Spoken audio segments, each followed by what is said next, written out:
എന്റെ കണ്ണ് എന്റെ അധികാരത്തിലല്ല. അതുകൊണ്ടാണ് കണ്ണട ഇല്ലാതെ എനിക്ക് വായിക്കാൻ കഴിയുന്നില്ല. എന്റെ അധികാരത്തിലാണെങ്കിൽ കണ്ണട ഇല്ലാതെ ഞാൻ വായിക്കാൻ ശ്രമിക്കുമായിരുന്നു. പക്ഷേ അത് നടക്കുന്നില്ല. എന്റെ അധികാരത്തിലല്ലല്ലോ എന്റെ കണ്ണ്, എന്റെ അധികാരത്തിലല്ലല്ലോ എന്റെ രോമം. എന്റെ രോമം എന്റെ അധികാരത്തിലാണെങ്കിൽ അതിങ്ങനെ വെളുക്കാൻ ഞാൻ വിടൂലായിരുന്നു. പക്ഷേ അതേ എന്റെ അധികാരത്തിലല്ലല്ലോ എന്റെ രോമം. എന്റെ ശരീരത്തിലെ എന്താണ് എന്റെ അധികാരത്തിലുള്ളത്? ഒന്നും എന്റെ അധികാരത്തിലല്ല. എന്റെ ശരീരത്തെ കുറിച്ച് തന്നെ എനിക്ക് വിവരവും ഇല്ല. എന്നോട് നിങ്ങൾ ആരെങ്കിലും ചോദിച്ചാൽ നിങ്ങളുടെ തലയിൽ എത്ര മുടിയുണ്ട്, എനിക്കതിന്റെ എണ്ണം പറയാൻ കഴിയില്ല. സുമാറ് പോലും പറയാൻ കഴിയില്ല. പോകട്ടെ, തലയിലേത് പോകട്ടെ, മീശമ്മൽ എത്ര രോമമുണ്ട്, അത് ചോദിച്ചാലും പറയാൻ കഴിയില്ല. എന്റെ ശരീരത്തെ കുറിച്ച് എന്നോട് മറ്റൊരു ചോദ്യം ചോദിക്കുന്നു. നാളെ ഈ സമയത്ത് നിങ്ങൾ എവിടെയായിരിക്കും? എനിക്ക് ഉറപ്പിച്ചൊരു തീരുമാനം പറയാൻ കഴിയില്ല. ഇന്നലെ നല്ല ആരോഗ്യത്തോടെ ജീവിച്ച ആള് ഇന്ന് മരണപ്പെട്ടു പോയില്ലേ? ഖബറിൽ കിടക്കുന്നില്ലേ? ഇന്നലെ രാത്രിയിൽ ഭാര്യയുടെ കൂടെ കിടന്നുറങ്ങിയവൻ പിറ്റേന്ന് നേരം വെളുത്തപ്പോ അടുത്ത രാത്രിയാകുമ്പോൾ ഖബറിൽ ഒറ്റക്ക് കിടക്കുന്നത് നമ്മൾ കാണുന്നില്ലേ? സുഹൃത്തുക്കളെ, അറിവില്ല, അധികാരമില്ല, നമുക്കൊന്നുമില്ല. എല്ലാമുള്ളവൻ അല്ലാഹുവാണ്. അവൻ അധികാരമുണ്ട്, അവൻ അറിവുണ്ട്, അവനെല്ലാമുണ്ട്, എല്ലാറ്റിനും കഴിവുണ്ട്. ആ റബ്ബ് സുബ്ഹാനഹു വ തആല മാത്രമാണ് യഥാർത്ഥത്തിലുള്ളവൻ. മറ്റുള്ളവരെല്ലാം അല്ലാഹു ഉണ്ടാക്കിയിട്ടുണ്ടായവർ മാത്രമാണ്. അവൻ കൊടുക്കുന്നത് മാത്രം കൊടുക്കുന്ന സമയത്ത് കിട്ടുന്നവരാണ്. സ്വന്തത്തിൽ ആർക്കും ഒന്നുമില്ല. അലാ കുല്ലു ശൈഇൻ മാ ഖലല്ലാഹ ബാതിലു വകുല്ലു നഈമിൻ ലാ മഹലത സായിലു. എല്ലാ അനുഗ്രഹങ്ങളും നീങ്ങിപ്പോകുന്നതാണ്. യഥാർത്ഥത്തിലുള്ളവൻ അല്ലാഹുവാണ്. ആ അല്ലാഹു സുബ്ഹാനഹു വ തആല ആർക്ക് എന്ത് ബഹുമാനം നൽകിയോ അത് അംഗീകരിക്കൽ അല്ലാഹുവിന്റെ അടിമകളുടെ കടപ്പാടാണ്. അതേ ഏറ്റവും വലിയ സ്ഥാനം നൽകപ്പെട്ടവർ അവന്റെ ഹബീബായ അഫ്ദലുൽ ഖൽഖ് അശ്റഫുൽ ഖൽഖ് മുഹമ്മദുർ റസൂലുള്ളാഹി സല്ലല്ലാഹു അലൈഹി വസല്ലമ തങ്ങളാണ്. ആ നബിതങ്ങൾക്ക് അർഹമായ സ്ഥാനം വകവെച്ചു കൊടുക്കണം. കാരണം പടച്ചവന്റെ അടിമയായ ഞാൻ ഒരിക്കലും തന്നെ അല്ലാഹു ഹബീബായി തെരഞ്ഞെടുത്ത ഹബീബ് നബിതങ്ങൾക്ക് റബ്ബ് കൊടുത്ത സ്ഥാനം വകവെച്ചു കൊടുക്കാതിരുന്നാൽ ഞാനൊരിക്കലും അല്ലാഹുവിനെ സ്നേഹിച്ചവനാകൂല, അംഗീകരിച്ചവനാകൂല, വിശ്വസിച്ചവനാകൂല. ആ ഹബീബ് മുഹമ്മദുർ റസൂലുള്ളാഹി സല്ലല്ലാഹു അലൈഹി വസല്ലം തങ്ങളെ അംഗീകരിക്കണം. ആ റസൂലുള്ളാഹി സല്ലല്ലാഹു അലൈഹി വസല്ലം തങ്ങളെ സ്നേഹിക്കണം. ഓ സുഹൃത്തുക്കളെ, അവിടുന്നാണ് നമ്മളെ പഠിപ്പിച്ചത്. മൻ ബനാ ലില്ലാഹി മസ്ജിദൻ ബനല്ലാഹു ലഹു ബൈതൻ ഫിൽ ജന്ന. അല്ലാഹുവിന്റെ പൊരുത്തം ലക്ഷ്യം വെച്ചുകൊണ്ട് മാത്രം ഒരാളൊരു പള്ളി നിർമ്മിച്ചാൽ അവന് സ്വർഗത്തിൽ അല്ലാഹു തആല ഒരു വീട് നിർമ്മിച്ചു കൊടുക്കുന്നു. അവന് വീട് കിട്ടിക്കഴിഞ്ഞു.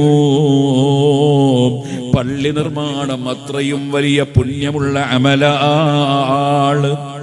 പൂർണ്ണമായി കഴിയില്ലെങ്കിൽ കഴിയും പോലെ അതിൽ പങ്കുചേരുന്നത് അത് വലിയ പുണ്യമുള്ള അമലാണ്. കാരണം പള്ളിയുടെ ലക്ഷ്യം എന്താണ്? അത് പടച്ചവനെ ഇബാദത്ത് ചെയ്യാനുള്ള കേന്ദ്രമാണ്. അതിനാൽ പള്ളിയിലേക്ക് കടക്കുമ്പോ ബിസ്മില്ലാഹിർ റഹ്മാനിർ റഹീം എന്ന് ചൊല്ലിയിട്ട് കടക്കണം. അത് സുന്നത്താണ്. പോരാ, കഴിയുമെങ്കിൽ ഒതുവെടുത്തിട്ടാണ് കടക്കേണ്ടത്. ബിസ്മി ചൊല്ലിയപ്പോൾ അല്ലാഹുവിന്റെ പേര് ഉച്ചരിച്ചല്ലോ. അല്ലാഹുവിന്റെ പേര് എവിടെ ഉച്ചരിക്കുന്നുണ്ടോ അവിടെയെല്ലാം അവന്റെ ഹബീബിന്റെ പേരും പറയണമല്ലോ. അതിനാൽ പള്ളിയിലേക്ക് വലത്തേക്കാൽ എടുത്തു വെച്ച് കയറുമ്പോ ബിസ്മി ചൊല്ലുന്നതിന്റെ പുറമെ നബി സല്ലല്ലാഹു അലൈഹി വസല്ലം തങ്ങളുടെ പേരിൽ സ്വലാത്തും സലാമും ചൊല്ലണം. ബറക്കത്തിനും കൂടി ചോദിച്ചാൽ കൂടുതൽ പുണ്യമായി.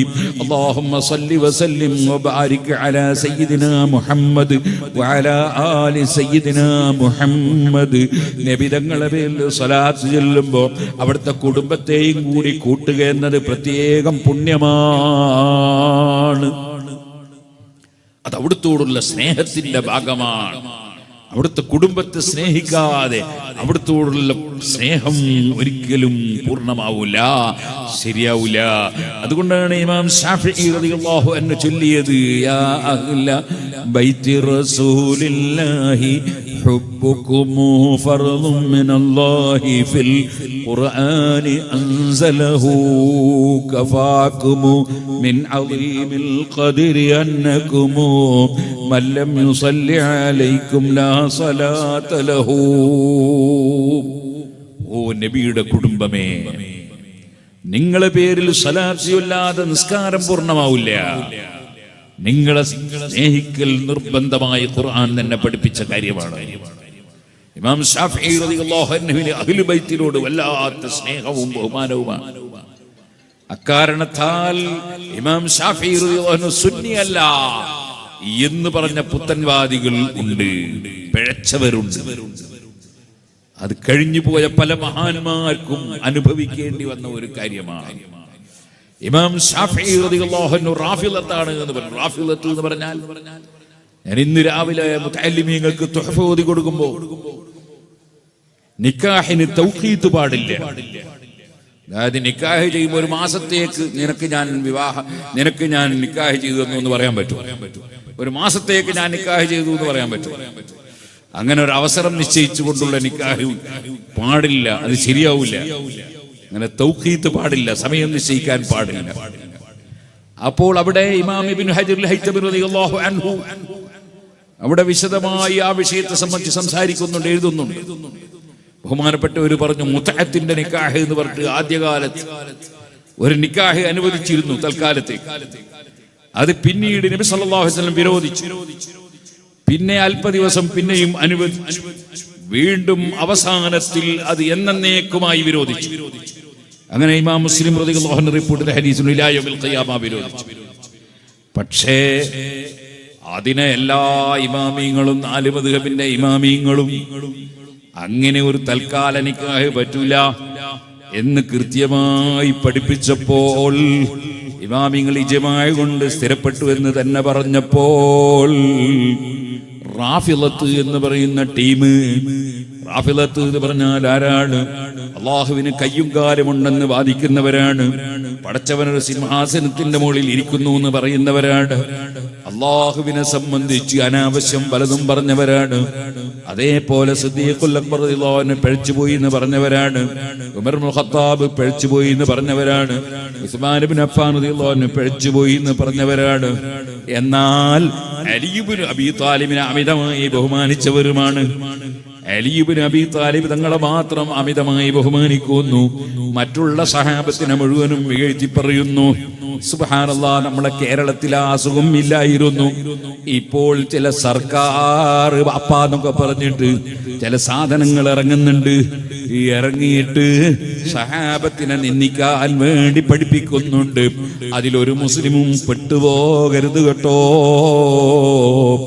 അദ്ദേഹത്തിന്റെ തമിഴിലുള്ള അദ്ദേഹത്തിന്റെ ചില വാചകങ്ങൾ അവിടെ തമിഴ്നാട്ടിലുള്ള സുന്നത്ത് ജമാഅത്തിന്റെ പണ്ഡിതന്മാർ അയച്ചു തന്നപ്പോൾ സമസ്ത കേരള ജമിയത്തുൽ ഉലമയുടെ മുശാവറയിൽ അത് വെച്ചിങ്ങനെ ആലിമീങ്ങൾ കേൾപ്പിക്കപ്പെടുകയും ആലിമീങ്ങൾ അത് കേട്ടപ്പോൾ ഈ സർക്കാർ തരീഖത്ത് എന്ന പേരിൽ, സർക്കാർ എന്ന് പറഞ്ഞ ബാപ്പ എന്നുള്ള പേരിൽ കേരളത്തിൽ വന്ന് സുന്നത്ത് ജമാഅത്ത് നശിപ്പിക്കാൻ വേണ്ടി വരുന്ന വ്യക്തിയുമായി ആരും ബന്ധപ്പെടരുതെന്ന് സമസ്ത കേരള ജമിയത്തുൽ ഉലമ തീരുമാനിച്ച് പ്രഖ്യാപിക്കുകയും ചെയ്തത് ഈ അടുത്ത കാലഘട്ടത്തിലാണ്. ഞാനത് പറഞ്ഞു വരുന്നത് ഇത്തരം വിഷയങ്ങൾ ചിലപ്പോൾ സാധാരണക്കാർ അറിയൂല. അത്തരത്തിലുള്ള ഒന്നിലും പെട്ടുപോയിട്ട് ഈമാൻ നശിപ്പിക്കണ്ട കേട്ടോ. അവരുടെ വാദം സഹാബിയായ മുആവിയ റളിയല്ലാഹു അൻഹു അതൊരു കേവലം സഹാബി അല്ല കേട്ടോ, നബി തങ്ങളുടെ അളിയനാണ്.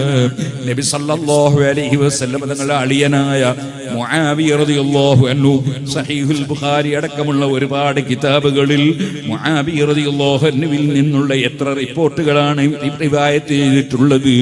അതുപോലെ മുആവിയ റളിയല്ലാഹു അൻഹുവിനെ സംബന്ധിച്ച് മുൻകാലത്തുള്ള മുൻഗാമികളായ ബഹുമാനപ്പെട്ട അബ്ദുല്ലാഹി ബിൻ മുബാറക് റളിയല്ലാഹു അൻഹുവിനെ പോലെയുള്ള ഇമാം ശാഫിഈ റളിയല്ലാഹു അൻഹുവിനെ പോലെയുള്ള എല്ലാ പണ്ഡിതന്മാരും മുആവിയ റളിയല്ലാഹു അൻഹുവിന് വലിയ സ്ഥാനം കൽപ്പിച്ചു.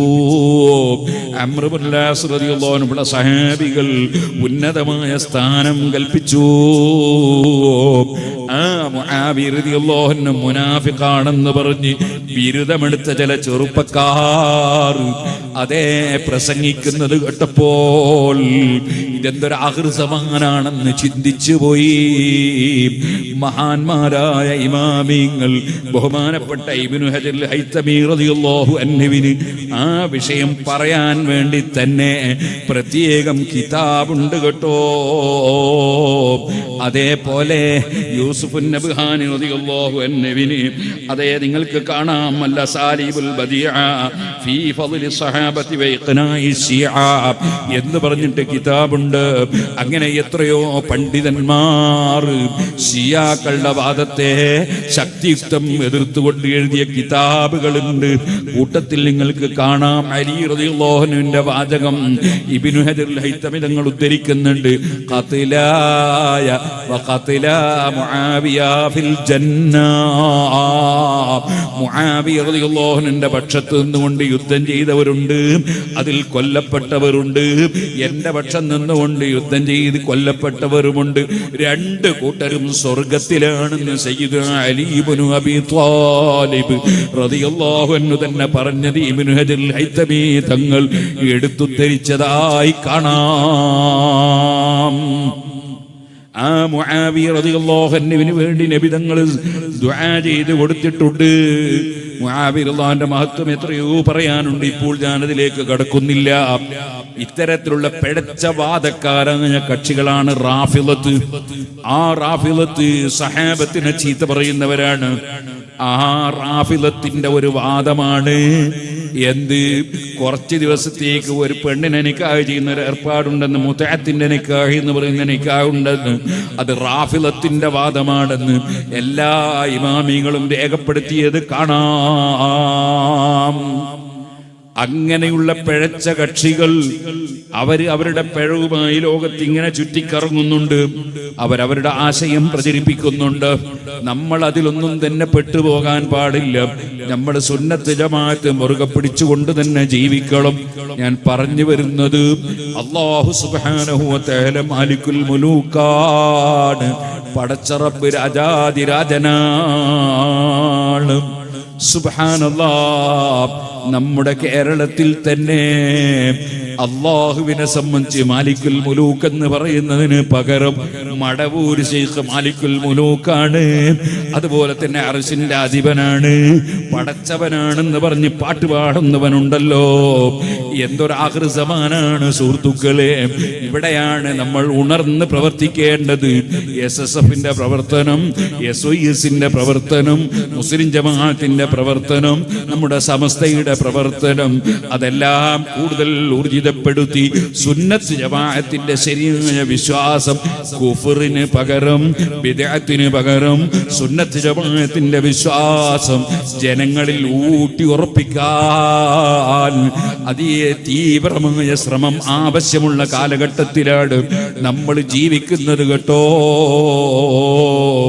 അഷ്റഫുൽ ഖൽഖ് മുഹമ്മദുർ റസൂലുള്ളാഹി സല്ലല്ലാഹു അലൈഹി വസല്ലം നിങ്ങൾക്ക് അർഹമായ സ്ഥാനം വകവെച്ചു കൊടുക്കണം. അതുപോലെ സഹാബത്തിന് അർഹമായ സ്ഥാനം വകവെച്ചു കൊടുക്കണം. അഹ്ലു ബൈത്തിന് അർഹമായ സ്ഥാനം വകവെച്ചു കൊടുക്കണം. പക്ഷേ അഹ്ലു ബൈത്തിനെ നന്നായി ഇമാം ശാഫിഈ തങ്ങൾ ബഹുമാനിച്ചപ്പോൾ, സ്നേഹിച്ചപ്പോൾ ഒരു കൂട്ടര് പറഞ്ഞു ഇമാം ശാഫിഈ സുന്നിയല്ല, അദ്ദേഹം റാഫിളാക്കളിൽ പെട്ട ആളാണെന്ന് പറഞ്ഞു. അപ്പോഴാണ് ഇമാം ശാഫിഈ തങ്ങൾ ചൊല്ലിയത് ഇൻകാന റഫ്ളൻ ഹുബ്ബു അലി മുഹമ്മദി ഫല്യശ്ഹദി ത്ഖലാനി അന്നി റാഫിദി. നബി തങ്ങളുടെ കുടുംബത്തെ സ്നേഹിക്കുന്നത് അത് പുത്തൻവാദമായ റാഫിദത്തിന്റെ വാദമാണെന്ന് പറഞ്ഞ് എന്നാരെങ്കിലും റാഫിദിയായി ഉത്തരവുത്തുന്നുവെങ്കിൽ ഞാൻ പറയട്ടെ, നബി തങ്ങളോടുള്ള സ്നേഹത്തിലും അവിടുത്തെ കുടുംബത്തോടുള്ള സ്നേഹത്തിലും ഒരു കുറവും ഞാൻ വരുത്തൂല. നിങ്ങൾ എന്നെ റാഫിദിയാണെന്ന് പറഞ്ഞ് സുന്നിയല്ലെന്ന് പറഞ്ഞ് മുദ്ര കുത്തിക്കോളൂ, അതിനെനിക്കൊരു പ്രശ്നവുമില്ല.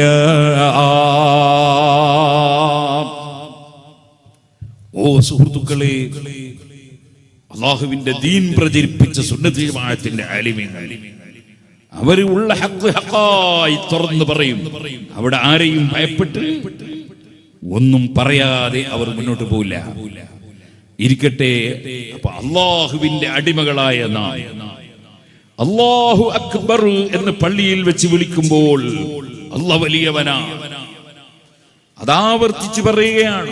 അല്ലാഹു വലിയവനാണ്, അല്ലാഹു വലിയവനാണ്, അല്ലാഹു വലിയവനാണ് എന്നർത്ഥം വരുന്ന അല്ലാഹു അക്ബർ. അത് അല്ലാഹു അക്ബർ എന്ന് എന്നെ പറയണം കേട്ടോ. അല്ലാഹു വലിയവനാണ് എന്ന് പറഞ്ഞാൽ പോരാ. കുത്തുബ മലയാളത്തിലാക്കുന്ന ഒരു കൂട്ടരുണ്ടല്ലോ, അവരിനി ബാങ്ക് കൊടുക്കുമ്പോൾ മൈക്കും മുമ്പിൽ വെച്ച് അല്ലാഹു വലിയവനാണോ എന്ന് വിളിച്ചു പറയണ്ട, അതുകൊണ്ട് ബാങ്കാവൂല.